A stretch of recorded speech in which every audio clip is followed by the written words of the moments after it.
Sa gitna ng pagyanig ng lupa, sa unos at dilubyong dumarating sa ating bayan, tayo ay manalangin. Panginoon, kami ay lumalapit sa iyo. Bigyan mo po ng lakas ang mga nawalan ng tahanan, ng pag-asa ang mga nawalan ng mahal sa buhay, at ng tapang ang mga patuloy na naglilingkod para sa iba.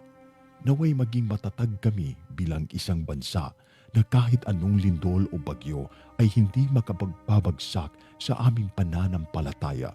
But we also pray for our leaders and every Filipino that we may be freed from the greater disaster, the corruption that weakens our nation from within.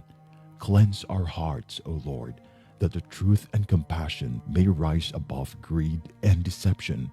Let every trial remind us to stand together to rebuild not only our cities but our character as a people. Mula sa Bantay Radio, isang panalangin ng pag-asa, ng pagkakaisa at ng muling pagbangon ng sambayanang Pilipino.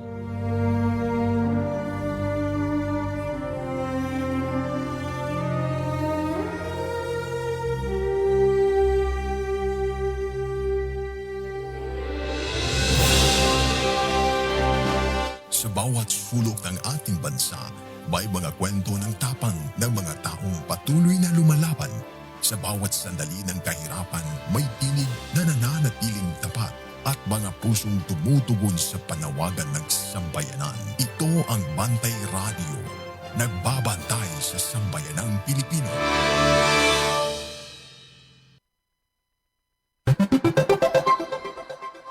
Oras sa Bantay Radio, pinasubay sa Philippine Standard Time, untop alas 8.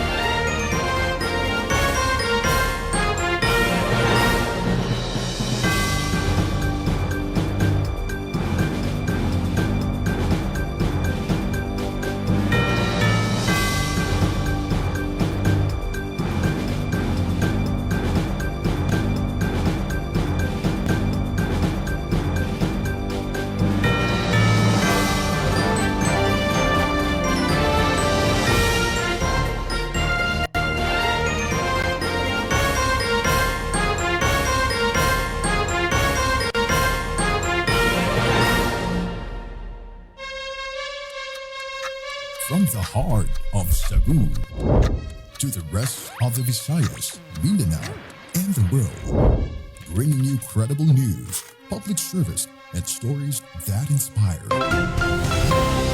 Ito ang Bantay Radio, nagbabantay sa sambayanang Pilipino. Mapapakinggan sa Bantay Radio Cebu with simulcast on 12 radio stations across Visayas and Mindanao at sa buong mundo sa pamamagitan ng Bantay Radio online streaming. Usa ka oras nga balita, serbisyo ug paglaom. Bantay Balita ngayon. Bantay Balita ngayon.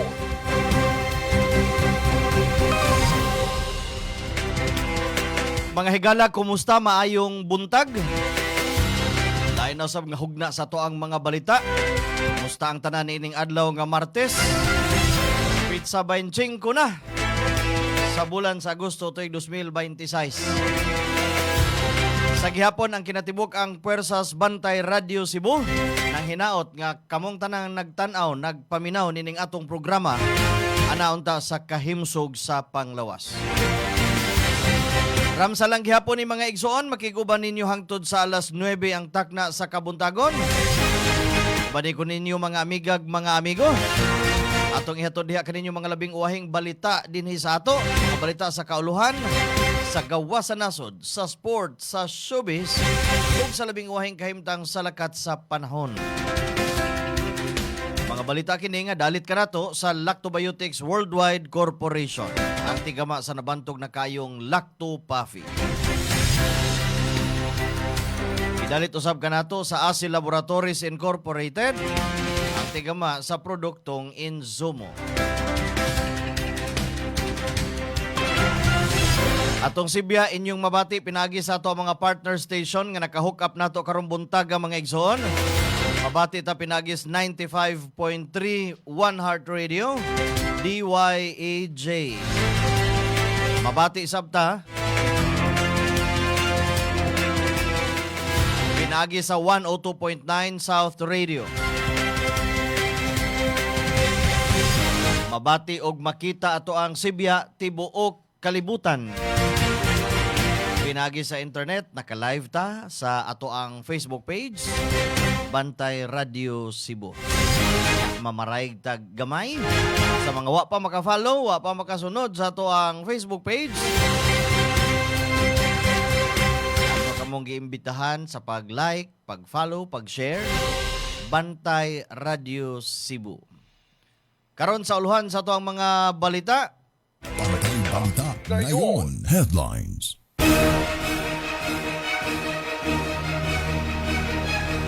Headline sa ito mga balita karong adlaw dinhi sa ato. Mayor Nestor Archival nasagmuyo sa kasong gipasaka bato kaniya. Mga gwardya sa Cebu South Bus Terminal gitraining og judo. Unsa kay gipangandaman? Gidaghanon sa mga lugar sa Luzon nga nagdeklarar og state of calamity. Niabot na sa 102. Senador Jinggoy Estrada temporaryong makagawas karong Miyerkules ug mga adlaw. Kay ngano kaha? Sa gawas sa nasod, New Zealand mo-ban sa 16 anyos paubos sa social media.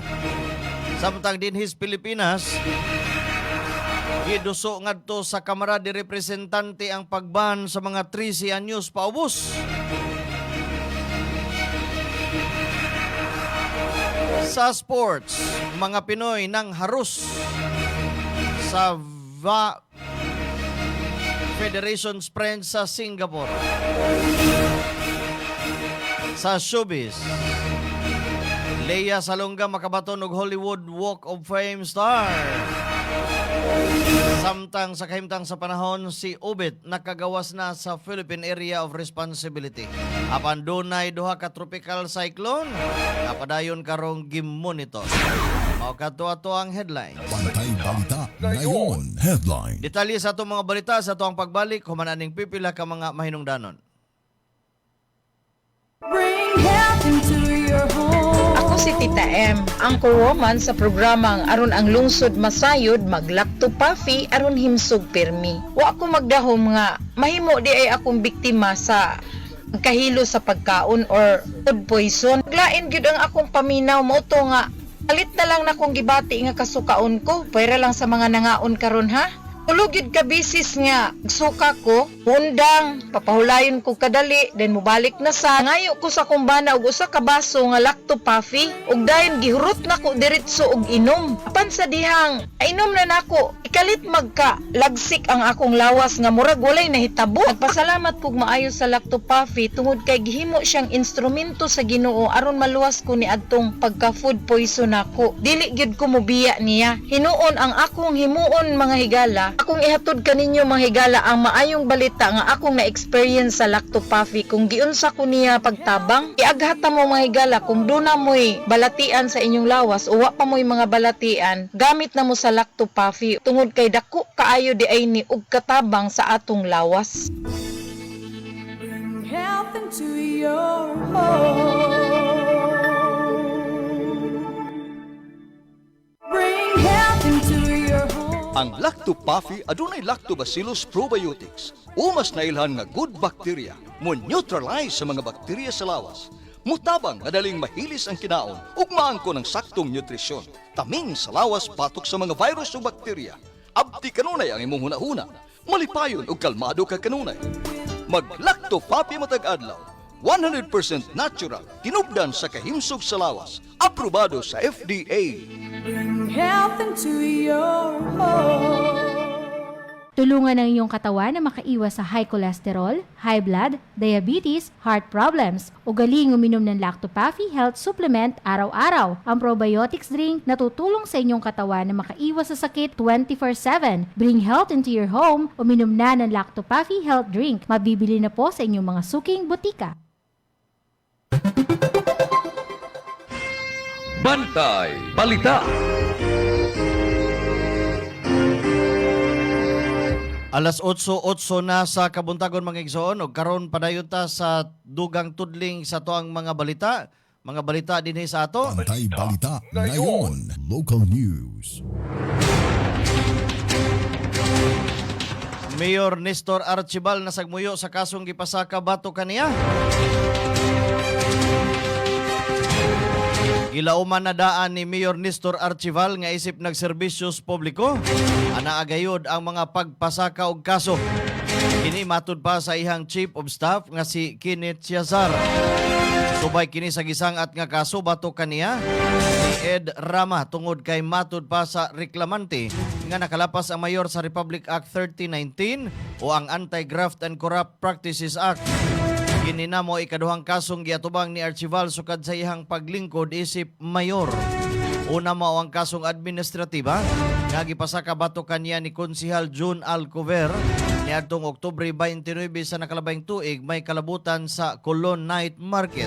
Apan bisan pa man og gilauman na sa mayor ang maong panghitabo, sigon pa ni Ciazar na sagmuyo gihapon ang mayor.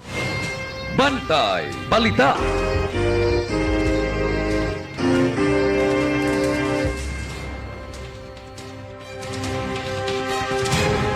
Maing buntag, Ma'am Hana Marie Gonzaga. Sa makadapitan nagtan-aw ron, ma'am.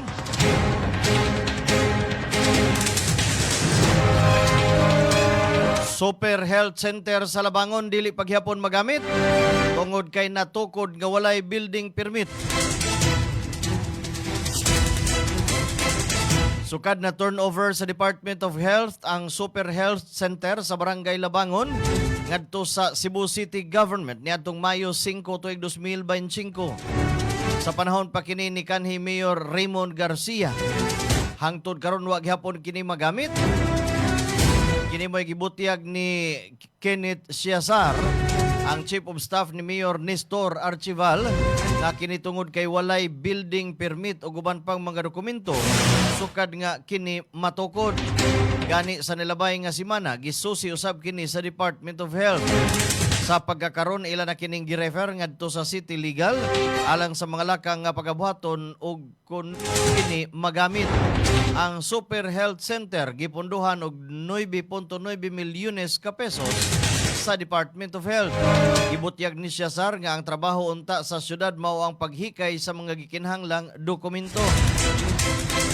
Bisan pa man kun ang DOH na lang ang magduma niini ug dili na lang itunol ngadto sa syudad, dili gihapon kini magamit tungod kay gikinahanglan ang Certificate of Occupancy nga ang Office of the Building Officials maoy mo issue.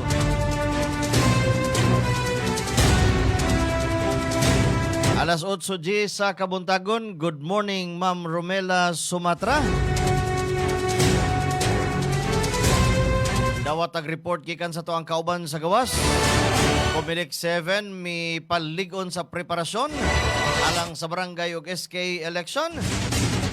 Detalye sa maong report ipadangat pinagi sa toang kauban Kabantay Ray Alquizar. Kini ang Bantay Radio News Report.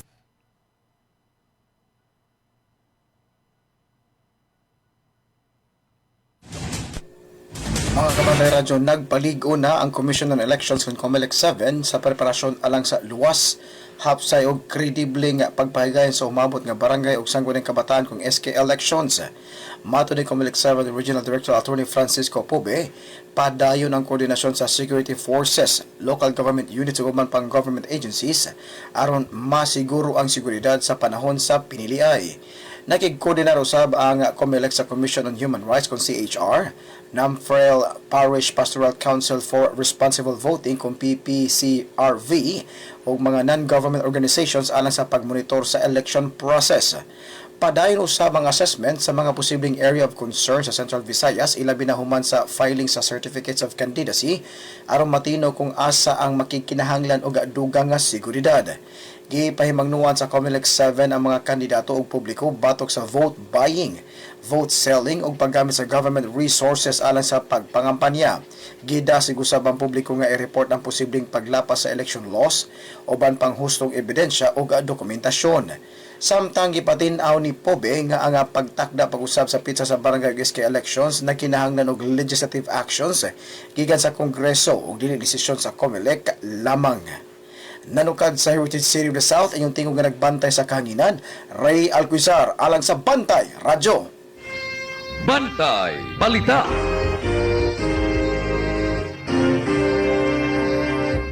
Daghang salamat kabantay Ray Alquizar sa imuhang report.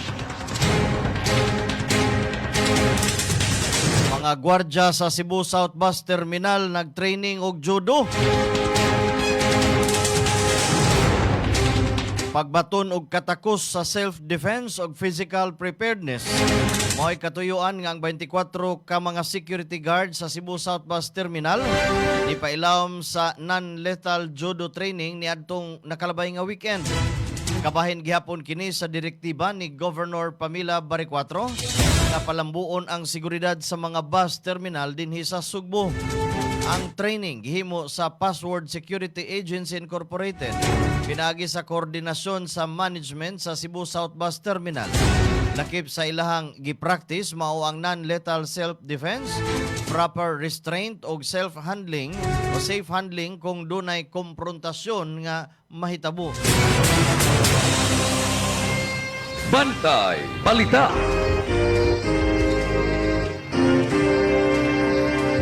Si 70 anyos nga lulo na nigbas sa silingan. Nasiko pinoon dito sa may lungsod sa San Fernando.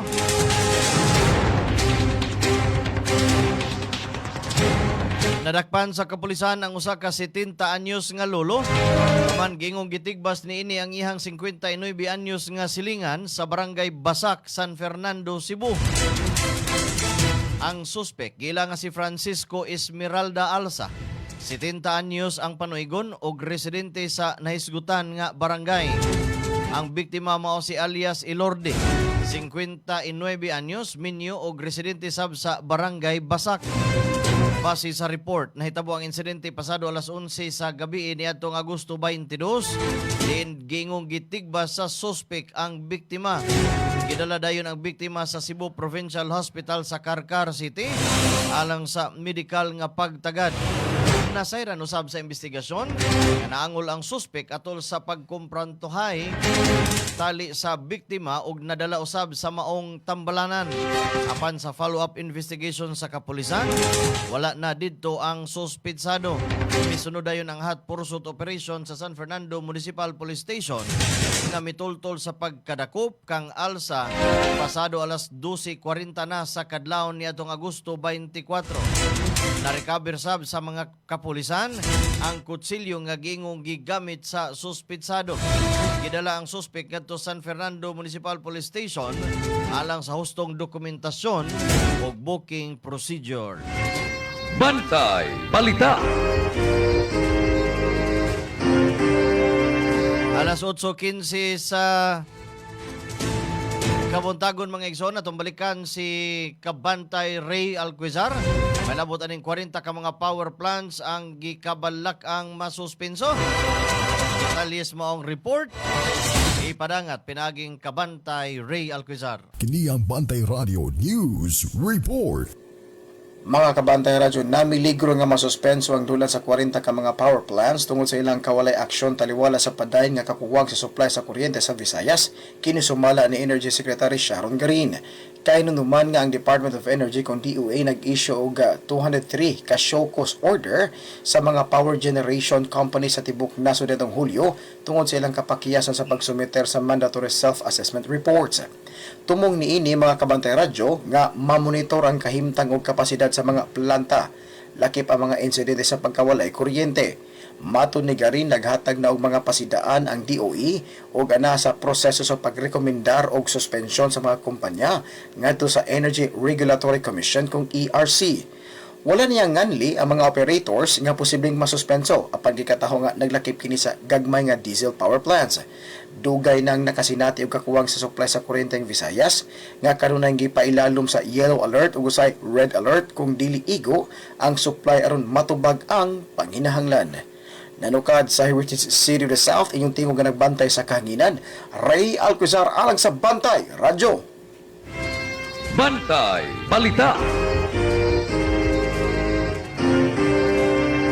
Daghang salamat kabantay Ray Alquizar sa imong report. Naghatod sa tong oras alas 8:18 na sa Kabuntagon. Padayon ta sa dugang tudling sa tong mga balita. 35 anyos nga lalaki gidunggab human sa lalis sa sugal dito sa lungsod sa Konsolasyon. Naangol ang usa ka 35 anyos nga lalaki human kini dunggaba sa iyang kauban atol sa lalis nga nalambigit sa ilahang gisugal dito sa Puro Kalatsutsi, Sitio Pondol, Barangay Tayud, Konsolasyon. Ang biktima mao si alias Ramil, 35 anyos minyo ug residente sa Barangay Paknaan, Dakbayan sa Mandawi. Ang giingong suspek mao si Gilberto Capinya, 34 anyos minyo ug residente sa Barangay Umapad, Dakbayan sa Mandawi. Nangadakpan sa kapulisan pasado alas 5 sa hapon sa maong adlaw. Base sa inisyal nga investigasyon, naglalis ang biktima og suspek samtang nalambigit sa usa ka kalihukan sa sugal. Misamot ang ilang panaglalis hangtod nga gingo gidunggab sa suspek ang biktima nga naigo sa lain-laing bahin sa lawas. Pinaagi sa follow-up operation, nasikop ang suspek og na-recover gikan sa maong lugar ang usa ka kutsilyo nga gingo gigamit sa pagpanunggab. Bantay Balita.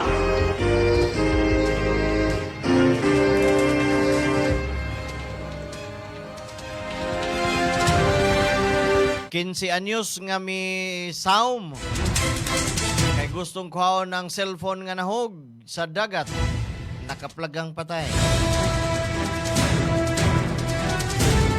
Nakaplagang patay ang 15 anyos nga estudyante nga si alias Mark sa Hagnaya Port, Barangay Hagnaya, Lungsod San Remigio. Gikataho nga na missing si Mark human wala na siya makatunga samtang nangita og cellphone nga giingong nahulog sa dagat. Suma sa mga kauban niya, mitanyag og 1,000 ang reward ang 23 nga apprentice sa MV Island Venture nga si Chris Iljan Calixton Dubal alang sa makakita sa iyang cellphone. Nangayo og tabang ang mga kauban ni Samson sa kapulisan na nakigtambayayong sa Philippine Coast Guard sa search and rescue operation. Apan wala dayon siya nakit-i hangtod nga nadawat sa kapulisan ang report adunay lawas sa usa ka bata sa rampa sa Hagnaya Port. Gikumpirmar sa Municipal Health Office naagi ni Municipal Health Officer Dr. Orlita Ursal nga patay na ang biktima. Bantay Balita. Super Rural Health Unit sa lungsod sa Sambuan gi-upgrade na. Inigurasyon gipahigayon o gitambungan ni Governor Pamela Baricuat. Detalye sa maong balita iparangat pinagi sa to ang kauban kabantay Ray Pasaporte. Kini ang Bantay Radio News Report. Amat o gamayang buntag, kabantay ramer gitambungan ni Cebu Governor Pam Baricuatro ang inaugurasyon sa bagong gi-upgrade nga Super Rural Health Unit dito sa lungsod sa Sambuan kagahapong adlaw Lunes, Agosto 24. Matud ni Sambuan Mayor Tito Calderon ang pasilidad maghatag sa mga residente og mas moderno o komportable nga palibot samtang nagkuha sila og mga serbisyong medikal. Isip suporta sa prioridad sa kagamhanan sa probinsya nga maghatag og mas maayong serbisyo sa panglawas alang sa mga Subuanon. Atol sa seremonyas, gi-turn over usab ni Governor Pam Baricuatro ang mga wheelchair gikan sa Provincial Social Welfare and Development Office kon PSWDO ngadto sa lungsod alang sa kaayuhan sa mga residente. Giubanan ang gobernador sa mga membro sa Provincial Board sa 2nd District nga sila si Raymond Calderon o Stanley Caminero.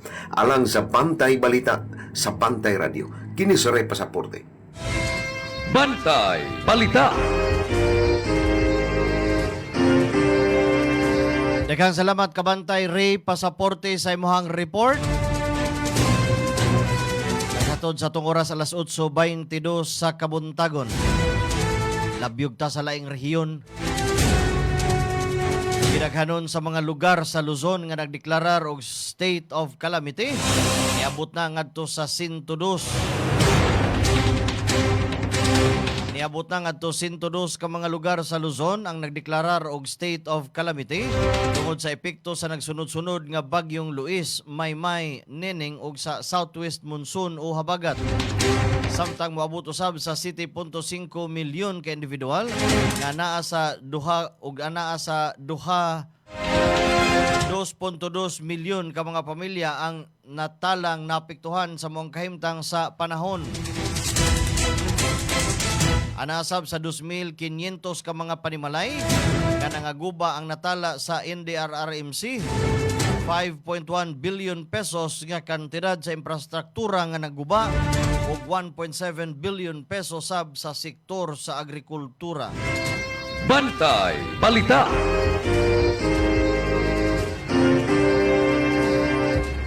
Dawat taglaing report gikan sa tong kauban sa gawas, Department of Health Negros Island Region, CHD for Peace. Pagkahiusa sa pagpakusog sa bakunas Himalalod Negros Oriental. Detalis mong balita atong sayran pinagi sa tuang kauban Kabantay Alan Rosete. Kini ang Bantay Radio News Report. Yes, sa salamat sa kabantayan sa ito nga balita kayo butaga gipakusog sa DOH Negros Island Region Center for Health Development sa NIR o Pantawid Pamilyang Pilipino ang ilang paghihiusa alang sa pagpalapad sa Miser Rubila Supplemental Immunization Activity sa Himalalod Negros Oriental niadtong Agosto 24, 2026. Gipanguluan ni Development and Management Officer Designate Junlan Chua ang DOH NIR team nga mipresentar sa mga nahimo sa Mr. C o mipahinumdom sa kamahinungdanon sa hustong impormasyon batok sa bakak nga balita kabahin sa pagbakuna. Giskutan usab sa DOH o Porpes ang mga sunod nga kaliukan o pamaagi aron mas daghang mga bata nga angayan bakunahan og maabot og mapanalipdan batok sa tipdas o grubila. Gidasig ang mga benepisyaryo sa Porpes nga aktibong mosuporta sa kampanya pinagi sa pagtabang sa pag-abot sa mga angay bakunahan nga kabataan sa ilang pamilya o komunidad. Maura na ito nakalap nga balita karabutag Kabantay Ram sa lipato pasalamatan ang Lactopapi. Ang Lactopapi mapalit kini sa inyong mga lugar. Kini ang inyong kabarangay in action na nakadiri sa probinsya sa Negros Oriental. Alang sa Bantay Radio, Alan Rosete. Bantay Balita. Daghang salamat Kabantay Alan Rosete sa imong report. Ug mao toy hingpit nga nagtapos linyada sa atong mga balitang lokal karong adlaw. Sa atong pagbalik mga balita sa kauluhan, uban pang mga balita. Temporaryo kuno makagawa si Senador Jinggoy Estrada og mga adlaw. Atong sayran ang detalye niini sa atong pagbalik apan sa dili pa ato sa paminahon kini pipila ka mga mahinungdanon. May nararamdaman ka na ba sa katawan mo? Taon ng maling pagkain, bisyo, abuso sa katawan. Ito ang kailangan mo. Lactopafi, isang lactobacillus food supplement gawa sa natural at piling-piling sangkap. May vitamins at minerals at maraming buhay na good bacteria. Pampalakas ng resistensya. Mag-Lactopafi araw-araw. Natural ang galing. Maayong adlaw, magandang araw po sa inyong lahat. Ito po si Doc Bani Bernardo, isang naturopathic and lifestyle medicine practitioner. Alam ba ninyo na ang ating pong immune system ay 70% na naandito sa ating gut health. Kaya napaka-importante yung ating digestive tract na maayos at maganda para po maganda rin ang ating immune system. Subalit, ang ating pong problema ay napaapektuhan po ang mga microflora or yung ating microbiome dahilan na rin po sa exposure natin sa napakaraming environmental factor, mga stressors sa ating mga kinakain ng mga process at saka po yung exposure natin sa pang-araw-araw nating na mga sedentary lifestyle. Paano ba ang pwede natin gawin na ito po ay maibalik, maseayos at gumanda ang ating pong immune system, lalo na po yung ating pong gut health. At pwede po natin gawin, syempre number 1, kailangan po nating ayusin ang ating lifestyle. Kailangan tayo po ay maayos ang pagtulog. Meron po tayong ginagawang pagpapaaraw, kasabay ng pag-eehersisyo, pagpaaraw sa araw-araw na 30 to 1 hour, kasabay ng mga exercise, kasabay ng paggalaw-galaw natin. Maging yung po ating mga paghinga ay kailangan siya. And then of course, napakaganda rin para sa mental and emotional health ay napaka-importante na maganda yung ating pananaw sa buhay kasi ang sinasabi po, yung ating pong digestive tract is the second brain at yung ating brain ay second stomach. Kaya napaka-importante. At kasabay, napakaganda kasi meron po tayong available para po mabalanse, gumanda po ang ating digestion, yung ating metabolism, wala po tayong problema ng mga bloatedness, hindi po tayo hirap kapag dumi, pwede po nating ibalik ang ating pong gut health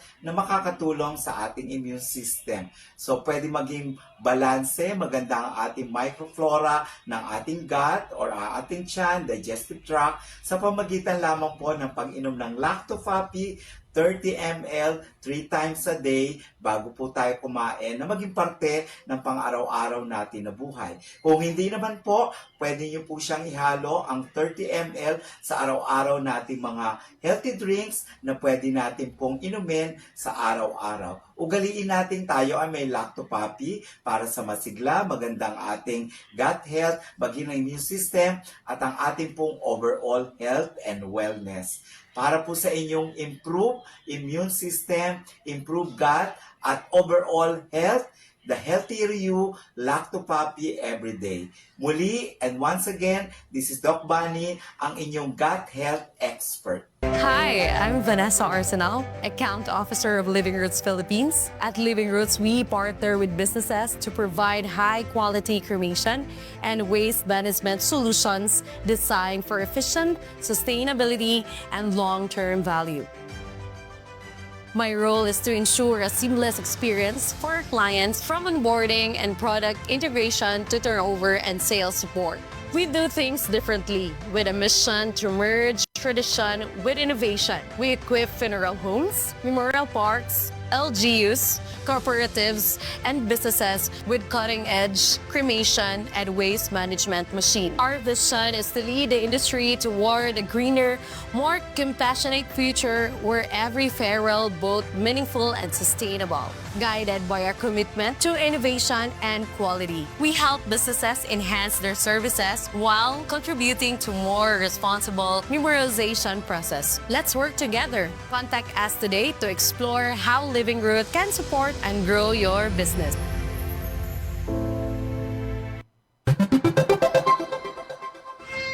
Bantay Balita.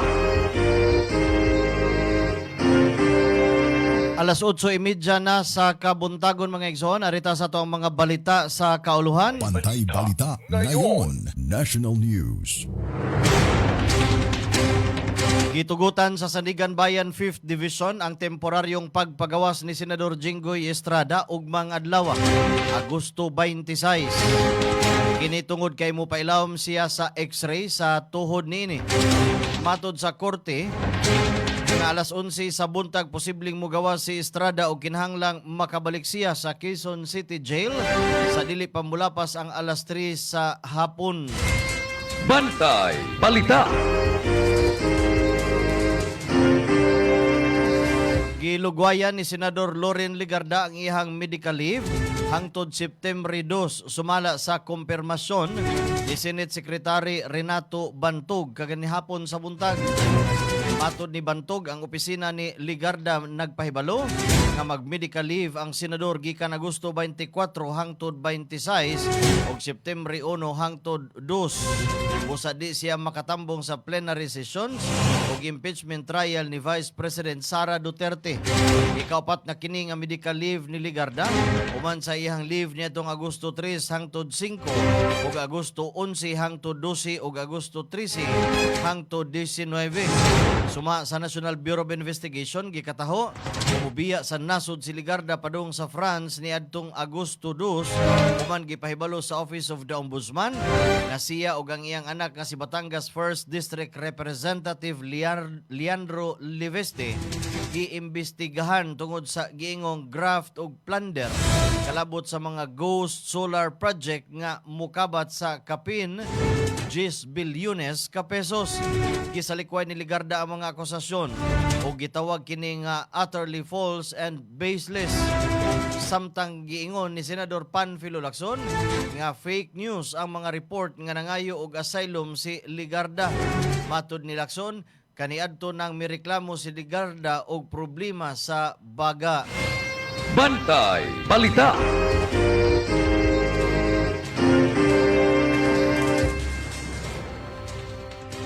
First interjection ni Senador Judge Lito Lapid.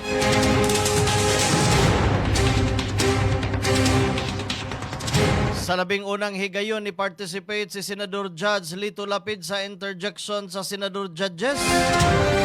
Ang kanhi OVP Special Disbursing Officer Gina Acosta.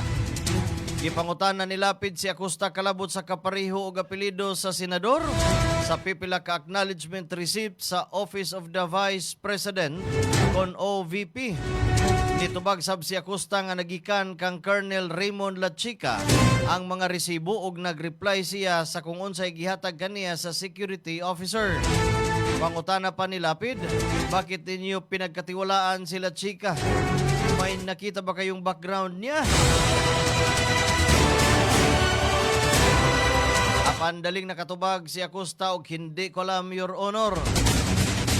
Ang gipresentar ni House Private Prosecutor Attorney Lorna Kapunan ang pipila ka ARs nga adunay pangan nga Beth Revilla, Clarice Honteveros, Jose Diokno, Dayan Mapol Lapid ug John Lapid.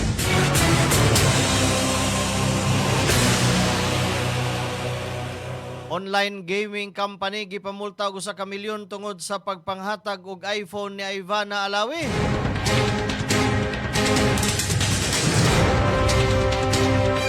Gipamulta sa Philippine Amusement and Gaming Corporation o PAGCOR og 1 ka milyon ang usa ka online gaming company tungod sa dili otorisadong promotional campaign na naggamit sa ngalan ni content creator Ivana Alawi. Matod ni PAGCOR Chairman Alejandro Tingco atol sa House Deliberation sa proposed 2027 budget sa ahensya, ginalambigit sa maong promo ang viral nga mobile phone giveaways o campaign nga giaprubahan kuno sa PAGCOR. Subay niini 15 ka content creators ang kasuhan tungod sa giingong pag-promote sa mga illegal online gambling platforms. Matod ni Tengko, hapit katunga sa mga kasamtangang online gaming operators ang illegal ug wala masakop sa regulatory jurisdiction sa PAGCOR.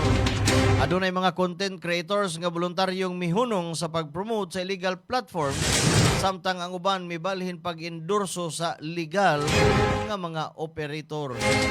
Bantay Balita.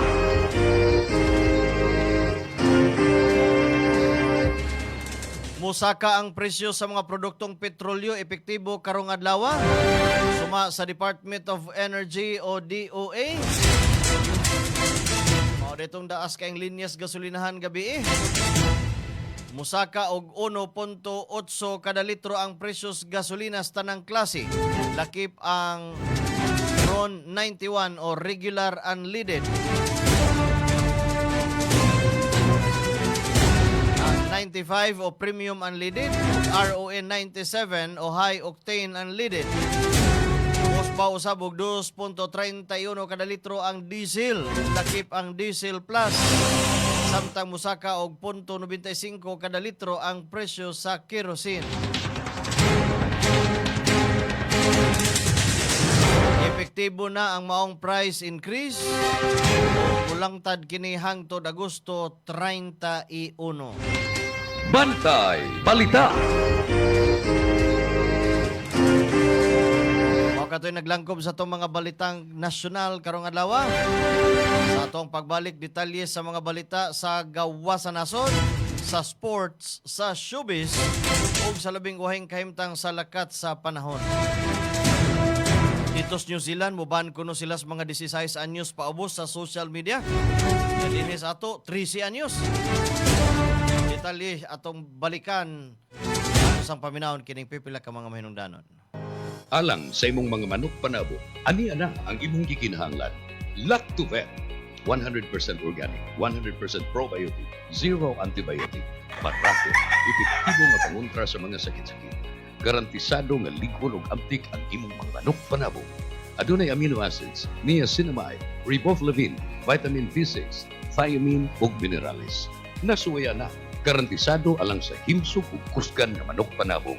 Sa Lactovet, sure winner ka. Busa, mag-probiotic, mag-Lactovet. Free-ranging pa lang, gigamitan na naman eh. Mayo ang pag-ailang tubo, ang ilang kondisyon mo to pag-abot dire sa fight na mayo ang ilang ang reflexes, ang lihok silang lawas, dili sila lisod na kondisyon nun.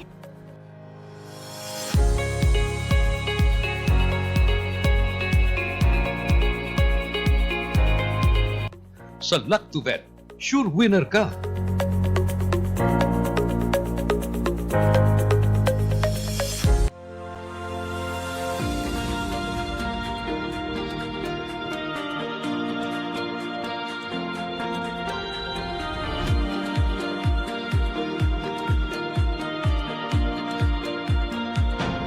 Sobrang epektibo lalo na sa mga pananim at trusted na maraming farmers sa buong bansa.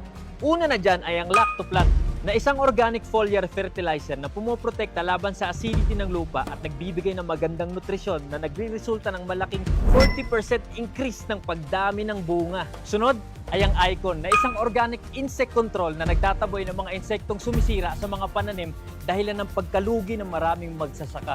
At ang panghuli ay Antika na nagtatanggal naman ng pagkalanta at pagkasunog ng dahon na sanhi ng bakterya at fungus. Lahat ng to ay non-toxic, 100% organic at higit sa lahat, safe sa kalusugan ng mga farmers. At ito pa ang good news, proud locally made nga din pala to dito mismo sa Pilipinas. Available ang Icon, Antika at Lactoplant sa iba't ibang lugar sa Luz Vimin.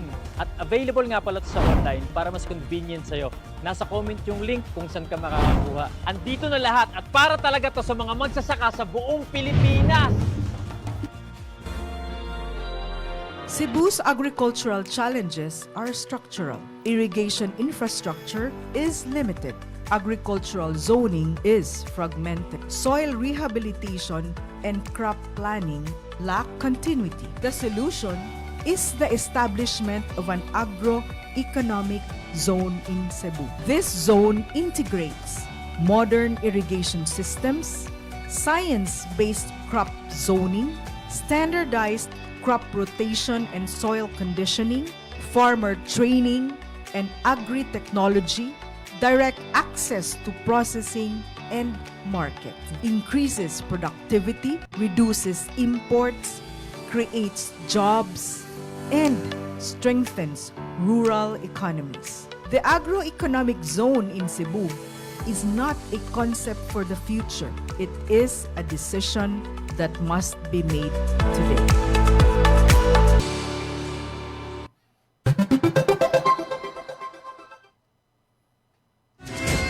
Bantay Balita.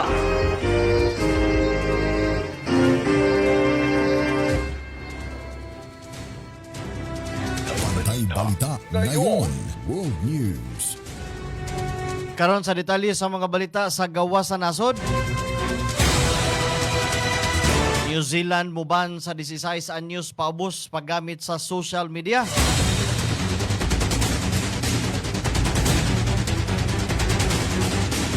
Muumol og balaod nun ang konserbatibong koalisyon sa gobyerno sa New Zealand dito sa ilahang parlamento nga nagtinguha sa pagdili sa mga bata ubos sa 16 anyos paggamit sa social media. Uban ang silot nga multa nga moabot sa 10% sa kinatibuk-ang kita sa plataporma sa tibuok kalibutan kung dili kini mutuman. Ang New Zealand niduyog sa taas nga listahan sa mga nasod nga naghimo og mga lakang aron mapanalipdan ang mga minor de edad sa social media. Lakip ang Australia, China, Malaysia, Indonesia, France ug United Kingdom. Bantay Balita. Samtang dinhi sa ato, social media ban alang sa mga nagpangidaron og 13 anyos paubos giduso karon sa Kamara.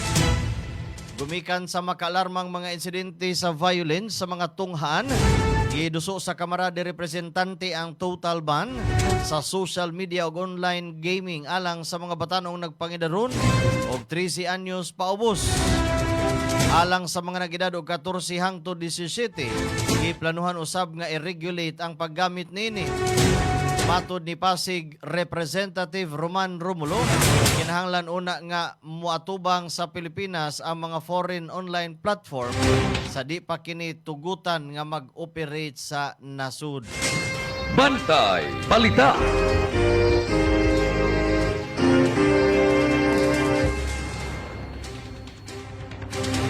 Alas 8:43 na sa kabuntagon mga igsoon. Arita sa paugnat sa kusog.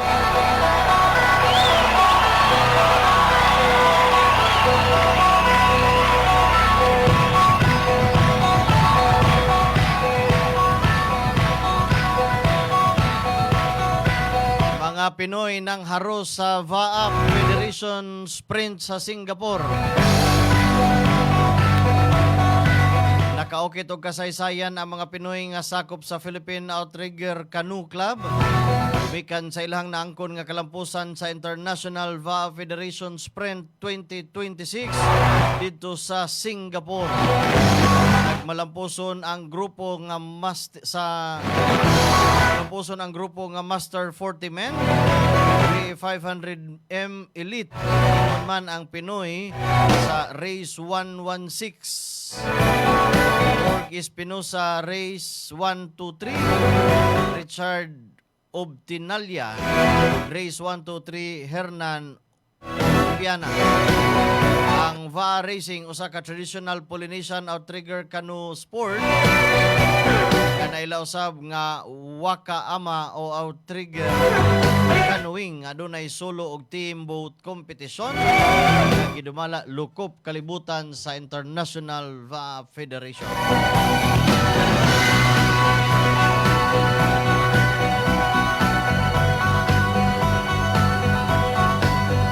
Sa latest sa mga balitang artista,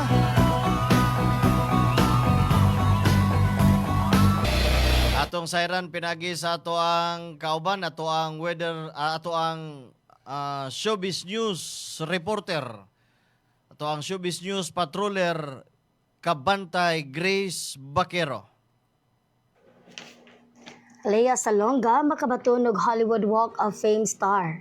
Makadawat og kaugalingong star sa Hollywood Walk of Fame ang Pinay singer nga si Lea Salonga karong Setyembre 4 sa Hollywood Boulevard sa Los Angeles, California. Ang maong star mao ika 2,855 nga ihatag sa usa ka artista ug unang Hollywood Walk of Fame star nga ihatag ngadto sa usa ka Pinoy. Ibutang kini sa live performance category. Nasayran nga usa si Lea sa mga Disney legend ug nakatungtong na pud siya sa Philippine Theater Isip the Witch sa lokal nga produksyon sa Into the Woods. Sa laing bahin, ang It's a Showtime nakalangkat na og 10 billion views. Nakaangko na ang noontime show nga It's a Showtime og 10 billion views sa Facebook, Instagram, X, IG ug TikTok. Sukad kini gipakita sa mga platforms niadtong 2016. Dungan sa maong kalampusan, mawapag sa ulog sa online show nila nga Showtime Online U alang sa ikanapo nilang tuig. Makita ang Showtime sa Kapamilya Online Live sa YouTube channel, Facebook page sa ABS-CBN Entertainment, Kapamilya Channel, ABS-CBN sa All TV2, GMA, A to Z, I Want, ug TFC. Ug para sa mga fans sa SB19, ang 18 sa SB19 nakadaog sa Billboard Fan Army Face Off. Mikulit og kasaysayan ang 18, ang fanbase sa P-pop group nga SB19. Human ni daog sa 2026 Billboard Fan Army Face Off nga maoy ikaapat nilang sunod-sunod nga kadaugan sa fan-voted competition. Sumapa sa Billboard, gipildi sa 18 ang Harris, ang fanbase ni Harry Styles, sa final sa naging adlaw nga naghatag kanila sa labing daghan o kadaugan sa maong kompetisyon. Sukad kini gisugdan niadtong 2014. Tugod sa bag-ong kadaugan, nalabuan sa 18 ang Queens, ang fanbase sa K-pop group nga Tiara, nga nagadaog sa kompetisyon sulod sa tulo ka sunod-sunod ka tuig gikan 2015 hangtod 2017. Nakadaog usab ang 18 niadtong 2024 batok sa Navy, ang fanbase ni Rihanna, ug niadtong 2025 batok sa Selenators, ang fanbase ni Selena Gomez. O mo ka na ang naglangkob sa atong showbiz news karong adlaw. Para sa Bantay Radyo Cebu, kini si Kabantay Grace Paquero, nagbabantay sa Sambayanang Pilipino. Daghang salamat Kabantay Grace Paquero sa imong mga showbiz news. O karon sa kahimtang sa panahon, hingpit nang nakabiya sa Philippine Area of Responsibility kunpar ang bagyo nga si Obet nga gimonitor sa Pag-asa. Alas 9:30 kagabi ang typhoon nga si Obet nakagawas na sa Philippine Area of Responsibility ug nahimutang sa kapin o sa kalibong kilometro silangan sa amihanan silangan sa extreme northern Luzon. Nagdala kini og hangin nga 155 kilometros matag oras. Ingon man nagdala og unos nga 190 kilometros matag oras ug nagairog sa direksyon nga kasadpan amihanang kasadpan sa gikusgon nga 25 kilometros matag takna. Samtang ang tropical storm nga Atsani ug tropical depression Ginari nga kanhi si Nining gimonitor usab sa Pag-asa gawas sa Philippine Area of Responsibility. Sa lakat sa panahon ang Metro Manila, Ilocos Sur, Cordillera Administrative Region, Cagayan Valley, Central Luzon, Cavite, Batangas ug Rizal, makasinati og mapaganurong kalangitan nga dunay katag-katag nga pag-uwan, mga panugdog ug kilat epekto kini sa hanging habagat. Ang temperatura naa sa 25 hangtod 31 degrees sentigrado. Ang adlaw musilang alas 5:43 karong buntag ug mosahop alas 6:13 sa hapon.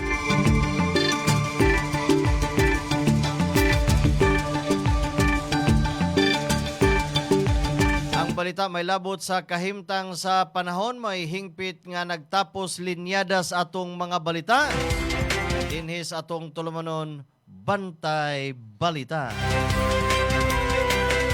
Ang maong mga balita hinikay gikan sa toang lawak balitaanan sa Bantay Radio Newsroom.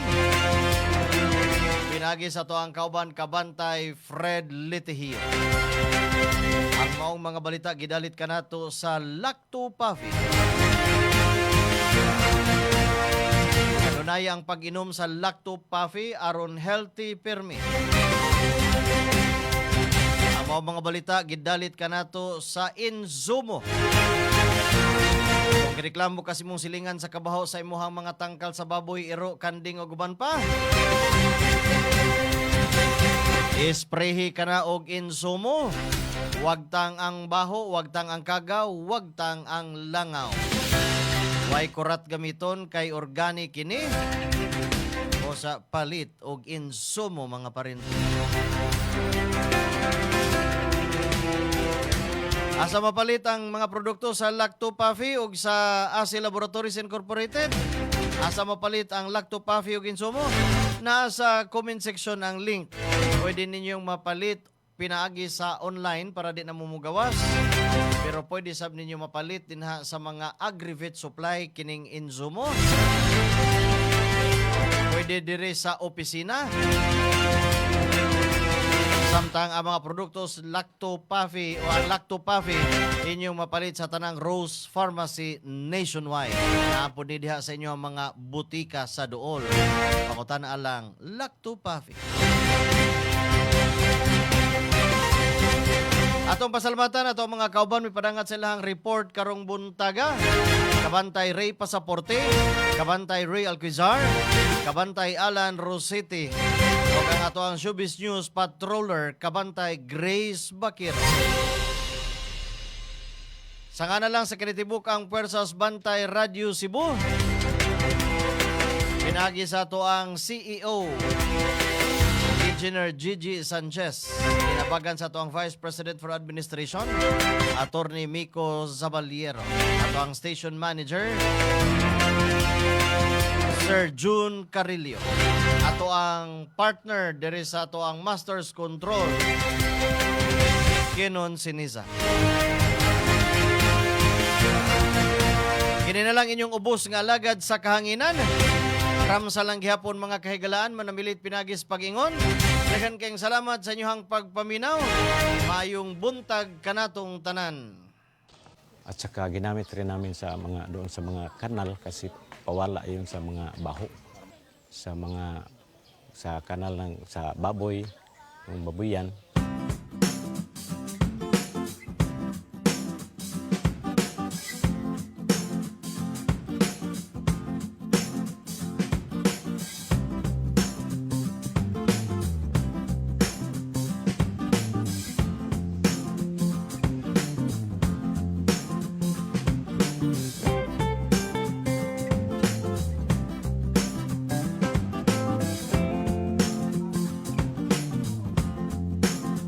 Noon nagbubuntis ang baboy ko, hindi ko ang isa ginagamitan ko Lactobit, ang isa wala. Yung isa sir na ginagamitan ko Lactobit, binigay niya ang anak 16.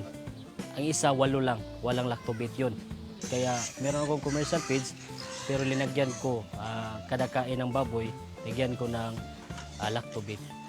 I train dogs. Since 2010, I have been religiously using Lactovet, the product for their drinking. I can put it in their food. I just choose because you cannot give so much in a day. Immune system is better so they don't get sick.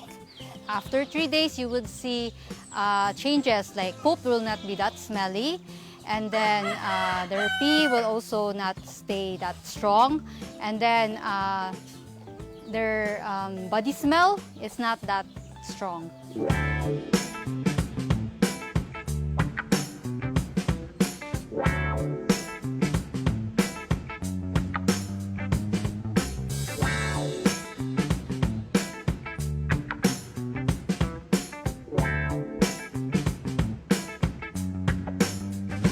I recommend it to my clients as a cleaning agent for their cages and for areas they poop and they pee. I also spray it on the area to prevent flies, to prevent smell, especially for indoor dogs. Indoor dogs have a problem with the couch, the smell of the area. So upon spraying Enzumo, all the smells gone. Ginamit rin namin sa mga doon sa mga kanal, yung babuyan kasi pawala yun sa mga baho. Ginamit rin namin doon sa vermicomposting, sa substrate para sa vermiworm, para pagkain nila. Madali lang yung mabulok yung mga dahon at saka yung mga vermiworm, ganado ang pagkain nila.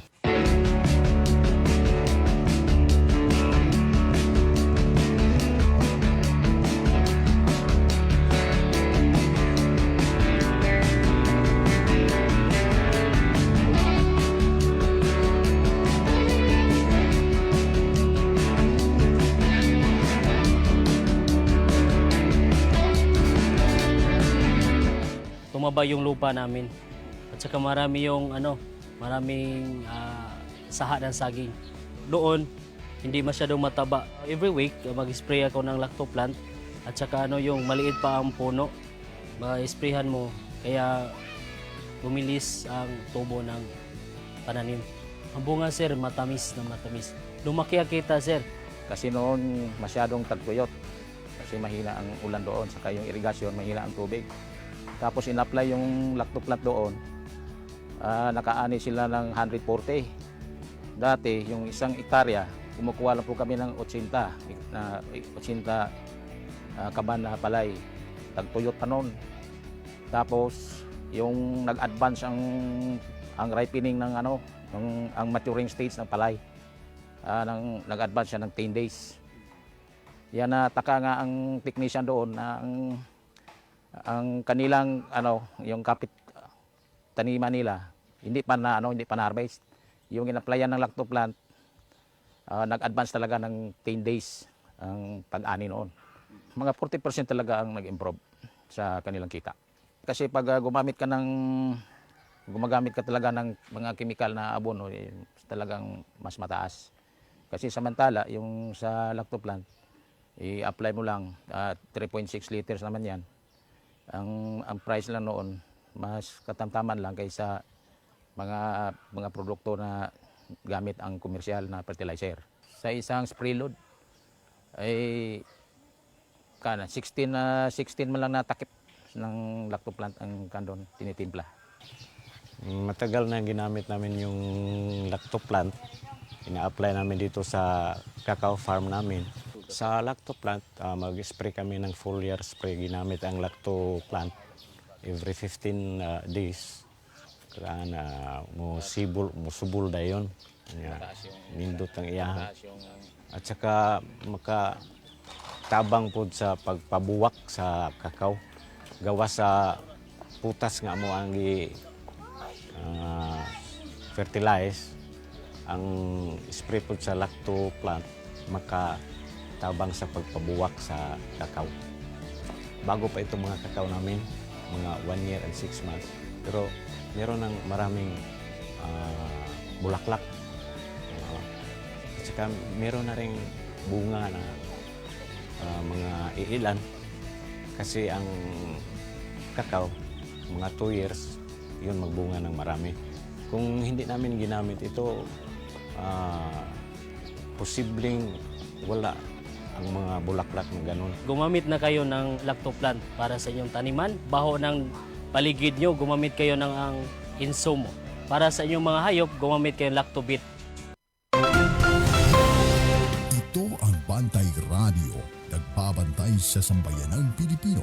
Mapapakinggan sa Bantay Radio Cebu with simulcast on 12 radio stations across Visayas and Mindanao at sa buong mundo sa pamamagitan ng Bantay Radio online streaming. Ito ang Bantay Radio, nagbabantay sa sambayanang Pilipino.